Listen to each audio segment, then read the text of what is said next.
Hi, I'm Sarah from The Upcoming. A real pleasure to be able to speak to you today. Thanks a lot for taking the time. Thank For you. those who aren't familiar with your film, you could begin with a brief introduction. What can they expect when they watch Manners? Manners is a film about the feminine and the violences that we go through every day just by being a woman living in this patriarchal society. It's a film about violence, silences, but also courage. I think people can expect a very delicate portrayal of this girl and called Macieli, and how she goes through different sorts of violences and abuses in her trajectory. And I understand that the sort of initial spark of the idea for the film was actually when you were doing some research for a documentary. So maybe you can talk us through a little bit about the genesis of the project and how that research led to you wanting to make this film. Yes. 10 years ago, I heard about the cases of sexual exploitation of very young children in the Tajapuru River in Marajo Island. And also that not only those kids were being sexually exploited in those barges, but also at home, most of them were suffering also sexual abuse by someone, by their fathers or someone really close to the family, mostly someone they, would trust and who should be the one to protect them. And that really, delacerated me, moved me. And as a documentarian, I decided right away that I should, start a research and make a film about this to shed light on this topic. But very early on in the research, I understood by talking to people like social assistants, psychologists, that it was being possible for me ethically to tell the story as a documentary, because I could not put someone who was a victim of violence or who had suffered an abuse to recount that pain. I would be inflicting even more violence. And also like expose the face of a child, on camera. It was just something that, I really couldn't do. And then the solution, like to tell this story through fiction, was something that came just like that naturally out of the impossibility of using the documentary language to to reach out. I guess perhaps from your background, though, in making documentaries, there's an incredibly authentic feel to the film. Like perhaps we're not watching a fiction film, like we are watching a documentary. And I guess crucial to that was also your casting. So how did you decide on who's going to be in your film, particularly to play this central character? Since the beginning, it was very important for me that the main character was a girl from the region, a girl from Pará. So we did more than 6 months of casting, trying to find our main character, Macieli, and also the other kids and, the girls that do the film. I was also very interested in working with a non-actress, which is, Jamili. It's just when you see her on the screen, the result of her, of her dedication and of the whole process, it's really amazing to think that she had never, seen a camera before or done a school play. It was really, as it was my first time directing an actor and my first time, in a fiction set, it was her first time as well. And we both, delve into, this new universe together. And but as a filmmaker, those are the films that really interest me, when you have the border between reality and a naturalistic approach. And fiction is, very like, but at the same time that you feel, I wanted the spectator to really believe in what they're seeing and really believe that, she's going through and what she's feeling, to create empathy. So that naturalistic approach to the acting, very dry, and also like shooting them as if, you know, we were on a theater, like they were really living those experiences and the camera was there following them. But then at the same time, with a very rigorous cinematic language and style, you know, in order to, you know, create this whole environment. The psychological approach in the sound, like I don't use soundtrack, like musical soundtrack, unless the diegetic sound that it's in, you know, the music that they hear in during the scenes. But also to use sound as also like a psychological device to get you close to what she was feeling throughout her journey. And, you know, obviously it does cover some challenging subject matter. You know, in the shooting of it, were there some particular scenes that you found hard to shoot? But on the flip side, were there some really great moments as well, having this amazing connection with all these cast members, but particularly the central actress? Yes, it was since in the script there was no like violence scene, explicit violence. So I could go through a process which was very important for me with the actress, especially Marciele. I was very worried about her psychological well-being. So she never read the script, for example, and we would rehearse situations. And then right before the scene, I will read to her lines and what would happen and give her a sense of what was going on in the story. So I never told her anything that was more than what she needed to have. It was very important for me to preserve her childhood, her lightness, but with the other characters, with the other actors, you know, the main characters, the professional actors, we really went into a very, very profound research and investigation of, you know, of their own experiences. And there's one scene that was very, like, we shot almost chronologically in order to give Jamile, you know, this step by step, like we started the film when she was, you know, just being a girl and everything was going, you know, as it's supposed to in a 13-year-old girl's life. And then as it progressed, we tried to keep the scenes that were more deep through the end.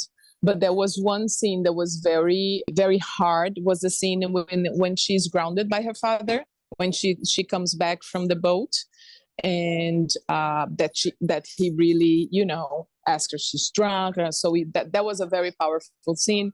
And we didn't know how Jamile, the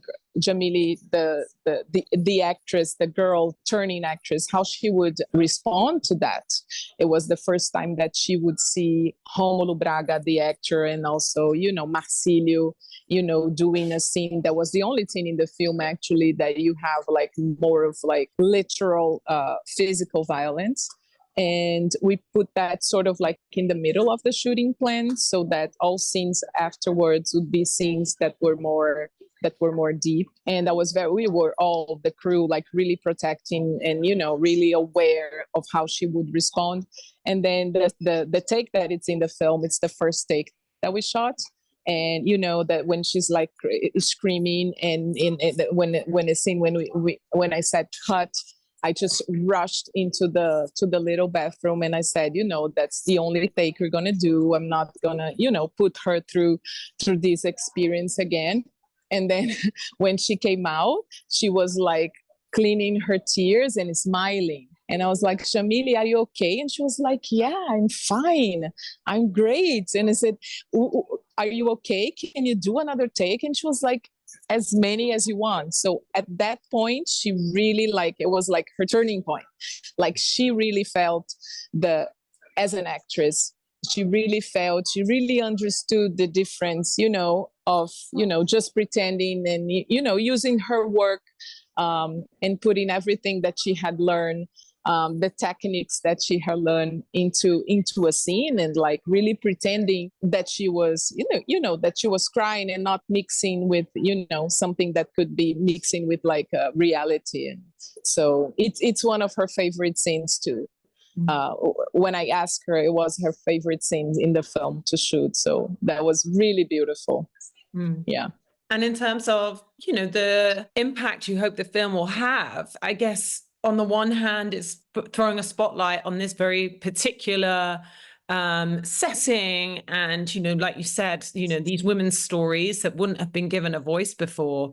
But of course, it's also feeding into a broader context, even though that we've had sort of the Me Too movement, the truth is that these experiences and these traumas and these abuses still happen to women and girls every day all across the world. So do you sort of feel that, a film like this can also be part of a broader conversation in making sure that there is more awareness and that we do see some kind of societal shift? Yes, exactly. That's what I really hope for. That's why I make this film. And really with a conscience that it's a very specific story that happens in the north of Brazil. But as you said, it's universal. It's rare, really rare. Us as a woman who hasn't suffered some kind of abuse, be it sexual, psychological, moral, physical, financial. And, as you said, abuse is surrounded by silence.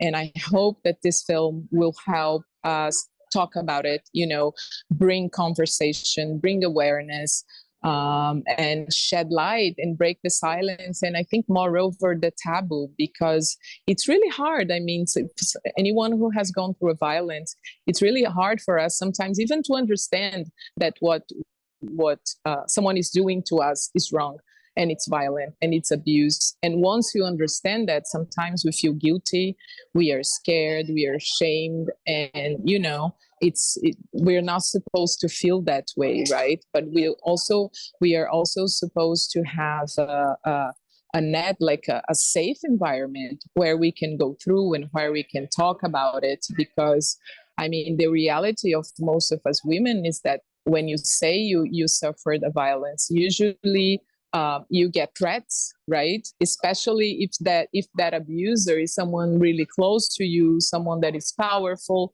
someone that could, do something to you physically, or could say, "Oh, you're gonna lose your job." I mean, we know all kinds of situations that happen. So, I hope that this film will shed light and bring this theme into debate, into conversation. And in that sense as well, I guess, can you see that, the power of cinema as a medium is the fact that it is able to put you in the shoes of somebody else. So something that we maybe, can be dismissive of, or people, find it hard to relate to. Suddenly, when you're put in someone else's shoes and you're seeing everything through their perspective, it's much harder to dismiss that. And it's also another reason it feels like it's more and more important to have women's voices in film, because perhaps those stories just haven't been told on screen in the way that they might be today. Exactly. You just said, the reason why I made this film, and my biggest challenge, which was really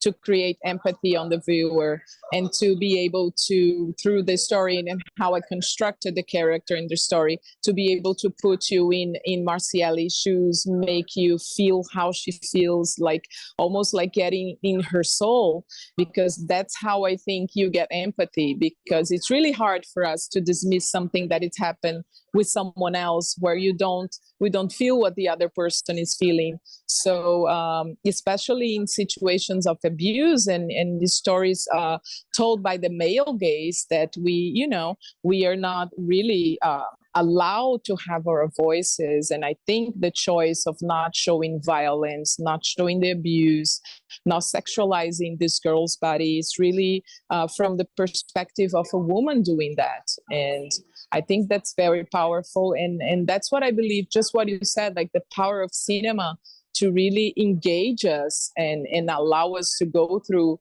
this experience. And I think that, cinema is just one of the most powerful tools of social and political transformation. What has it meant to you to have this film there in Venice? And I guess this being your first sort of fiction film, What do you see for you next? Is that something that you've now got the bug for? Will documentary films still be your focus? What do you see on your horizon? I mean, to have Mana's world premiere here in Venice, which is, you know, one of the most important film festivals in the world, a city that is surrounded by water as well, and, you know, to have this experience together with an audience who understands what it is, you know, to be surrounded by water, limited by water, you know, and which is the same, of course, completely in a social, political, economical setting, completely different.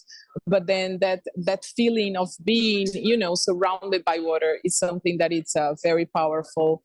And you know, and also the spotlight, because this is the film I was talking, it's a film about violence, silence, and courage, and having its premiere here, you know, to have this huge spotlight on this theme. You know, we are talking about it here because it's in Venice, and, you know, because of, you know, of this premiere, and the screening today with the audience was just, you know, really amazing, and really heart warming, and the applause at the end, everyone was, I think, really moved and touched by the experience. And I mean, what interests me as a filmmaker are stories of, you know, that has usually like a purpose, a mission, a social, you know, all the feminine issues and topics, things that, you know, we have to fight as a woman to change. You know, it's really not acceptable that we cannot go out on the streets without being afraid, without being safe, that we cannot be safe at our own homes. So yeah, I'm doing research still on that region. I cannot talk about it the next project, but it will be something certainly in this area. Thank you so much for sharing all that with me. Huge congratulations on the film. No, thank and you. presenting there in Venice, and of course, best of luck with your future projects too.